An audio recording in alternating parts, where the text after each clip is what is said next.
Hi, welcome to my channel. இன்றைக்கி வந்து நம்ம என்ன பார்க்க போகிறோம் அப்படின்னா, தீபாவளி ஸ்வீட்ஸ் ரெசிபீஸ் தான் பார்க்க போகிறோம். ஃபர்ஸ்ட் வந்து அதில் நான் என்ன பார்க்க போகிறோம் அப்படின்னா வந்துட்டு முந்திரி கொத்து எப்படி செய்கிறதுன்னு பார்க்கலாம். ஃபஸ்ட்டு வந்து அதுக்கு ஒரு 2 கப் அளவுக்கு பச்சை பயிறு எடுத்துக்கோங்க. பச்சை பயிரை எடுத்துகிட்டு இந்த மாதிரி ஒரு பாத்திரத்தில் போட்டுட்டு நல்லா வறுத்து விட்டுக்கோங்க. எண்ணெய் நெய் எதுவுமே ஊற்ற தேவையில்ல. வெறுமனே நீங்கள் வந்துட்டு அடுப்பை மட்டும் கம்மியாக வச்சுட்டு கருகிராமல் இதை வந்து நம்ம நிறம் மாறுற வரைக்கும் நம்ம வந்து வறுத்து எடுத்துக்கலாம். இது கொஞ்சம் டைம் எடுக்கும், ஒரு 5 to 10 minutes ஆகும். நிறம் மாறுற வரைக்கும் நம்ம வந்து இதை நல்லா வறுத்து எடுத்துக்கலாம். கருகிரவும் கூடாது, அதே சமயம் வந்துட்டு உங்களுக்கு நல்ல வாசமாகவும் இருக்கணும். இப்போ இது கூட 2 ஏலக்காய் சேர்த்துக்கோங்க. இது நல்லா ஆறட்டும், அப்படியே ஓரமாக இருக்கட்டும். நெக்ஸ்ட் வந்து அதே பேனில் ஒரு டேபிள் ஸ்பூன் நெய் விட்டுக்கோங்க. அதில் ஒரு 1/2 கப் அளவுக்கு துருவின தேங்காய் எடுத்துக்கோங்க. தேங்காவை நல்லா வந்து வறுத்து விட்டுக்கலாம். இதுவும் அதே மாதிரி தான், அடுப்பு வந்து லோவாகவே தான் இருக்கணும். லோவாகவே வச்சுட்டு இதை நீங்கள் கொஞ்சம் பொறுமையாக தான் இதையும் நல்லா வறுத்து எடுத்துக்கணும். அந்த கலர் சேஞ்ச் ஆகி வர்ற வரைக்கும் நீங்கள் நல்லா வறுத்து எடுத்துக்கோங்க. அப்போ தான் வந்துட்டு நம்மளுக்கு இந்த முந்திரி கொத்து செய்யும்போது ஒரு கெட்டு போகாமல் இருக்கும், உங்களுக்கு ரொம்ப நாளைக்கு ஸ்டோர் பண்ணி வைக்கிறதுக்கு. அந்த ஈரப்பதம் எதுவுமே இருக்கக்கூடாது. இப்போ அதையும் அப்படியே ஓரமாக எடுத்து வச்சுக்கோங்க.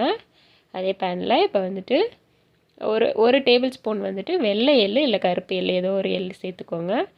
அதை வந்து வறுத்துட்டு இது மாதிரி ஆட் பண்ணிக்கோங்க அந்த தேங்காயில். இப்போ வந்துட்டு ஒரு பேன் எடுத்துக்கோங்க. அதில் வந்துட்டு 1 கப் அளவுக்கு கருப்பட்டி இல்லை வெல்லம் எது வேணால் எடுத்துக்கோங்க. தண்ணி வந்து ஒரு 1/4 டம்ளருக்கும் கம்மியாக தான் ஆட் பண்ணுறேன். இது நல்லா கரைஞ்சி கொதித்து வர்ற வரைக்கும் நம்ம இதை வெயிட் பண்ணிக்கலாம்.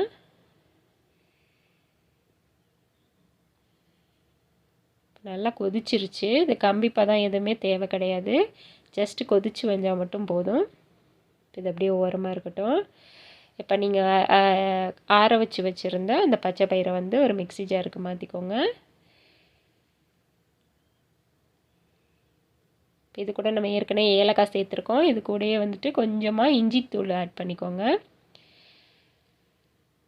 இதை வந்து நீங்கள் வந்து ரொம்ப நைஸாகவும் அரைக்கக்கூடாது, ரொம்ப கொரகொரப்பாகவும் அரைக்கக்கூடாது. கொஞ்சம் வந்து கொரகொரப்பாக லைட்டாக கொரகொரப்பாக இருக்க மாதிரி அரைச்சா போதும்.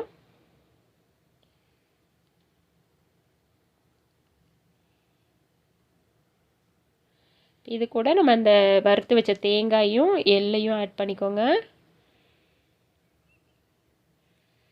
எல்லாத்தையும் நல்லா மிக்ஸ் பண்ணி விட்டுக்கோங்க.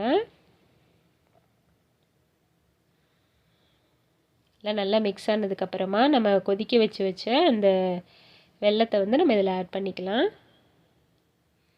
அது கொஞ்சம் சூடாக இருக்கும்போதே நீங்கள் ஆட் பண்ணுங்கள், அப்போ தான் உங்களுக்கு பிடிக்கிறதுக்கு வந்து ஈஸியாக வரும். இந்த மாதிரி ஒரு ஸ்பூன் வச்சுட்டு அந்த சூடாக இருக்க அந்த வெல்லத்தை அதில் மிக்ஸ் பண்ணிகிட்டே இருந்தீங்க அப்படின்னா உங்களுக்கு எவ்வளோ தேவையோ கொஞ்சம் கொஞ்சமாக ஊற்றி கரெக்டாக மிக்ஸ் பண்ணிக்கோங்க. ரொம்ப அதிகமாக ஊற்றிட்டாலும் கொல கொலன்னு ஆயிரும். அதனால் பார்த்துட்டு கொஞ்சம் கொஞ்சமாக ஊற்றி நம்ம மிக்ஸ் பண்ணிக்கலாம். அந்த கை பொறுக்கிற சூடு வந்தோடனே நீங்கள் வந்து இதை லட்டு மாதிரி அப்படி பிடிச்சி வச்சுருங்க. அது நல்லா இறுகிக்கும் நம்ம வெல்லம் ஊற்றிருக்கிறனால. அதே மாதிரி எல்லா உருண்டையும் நம்ம வந்து பிடிச்சி எடுத்து வச்சிடலாம். இது வந்துட்டு நீங்கள் உருண்டை பிடிச்சதுக்கப்புறம் உடனே நம்ம வந்து அரிசி மாவில் போட்டு நம்ம எண்ணெயில் பொரிக்கக்கூடாது. ஒரு 10-20 மினிட்ஸ் விட்டுட்டு அதுக்கப்புறம் பொரிக்கலாம். அது ரொம்ப ரொம்ப ஹெல்த்தியான லட்டு. இது மாதிரி நீங்கள் இதை சும்மாவே கூட இப்படியே நீங்கள் சாப்பிட்லாம், குழந்தைங்களுக்கெல்லாம் கொடுக்கலாம், ரொம்ப நல்லது. இப்போ இதுக்கு மேலே நம்ம ஒரு கோட்டிங் கொடுக்க போகிறோம். அதுக்காக வந்துட்டு என்ன பண்ண போகிறோம் அப்படின்னா, 1 கப் அளவுக்கு அரிசி மாவும் 1/2 கப் அளவுக்கு மைதா மாவு எடுத்துக்கோங்க. மைதா மாவு இல்லை அப்படின்னா நீங்கள் வந்துட்டு கார்ன்ஃப்ளவர் கூட நீங்கள் ஒரு 2 டேபிள் ஸ்பூன் ஆட் பண்ணிக்கலாம். இதுக்கு தேவையான உப்பு கொஞ்சமாக ஆட் பண்ணிக்கோங்க. அப்புறம் ஒரு 1/2 டேபிள் ஸ்பூன் மஞ்சத்தூள் ஆட் பண்ணிக்கோங்க. இது எல்லாத்தையும் தண்ணி கொஞ்சம் ஊற்றி நல்லா கலந்துக்கலாம். நல்லா தோசை மாவு கன்சிஸ்டன்சிக்கு நல்லா கலந்துக்கோங்க. கட்டி எதுவும் இல்லாமல் நல்லா மிக்ஸ் பண்ணி விட்டுக்கலாம். இது பார்த்திங்கனாலே தெரியும், இந்த மாதிரி கன்சிஸ்டன்சியில் இருக்கணும். இப்போ வந்து நீங்கள் இந்த லட்டுவை வந்து இந்த மாவில் வந்துட்டு நல்லா டிப் பண்ணிவிட்டு இதை அப்படியே நம்ம எண்ணெயில் வந்து சூடு பண்ணிவிட்டு அதில் பொரித்து எடுக்க வேண்டியதுதான்.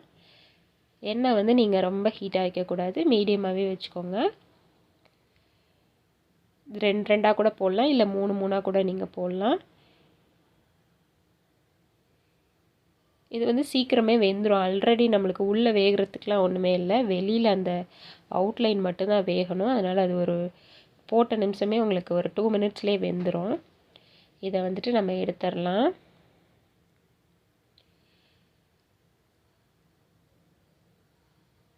ஸோ அதே மாதிரி நம்ம மீதம் இருக்கிற எல்லா லட்டுவையும் வந்துட்டு இதுக்குள்ளே போட்டு எடுத்துடலாம்.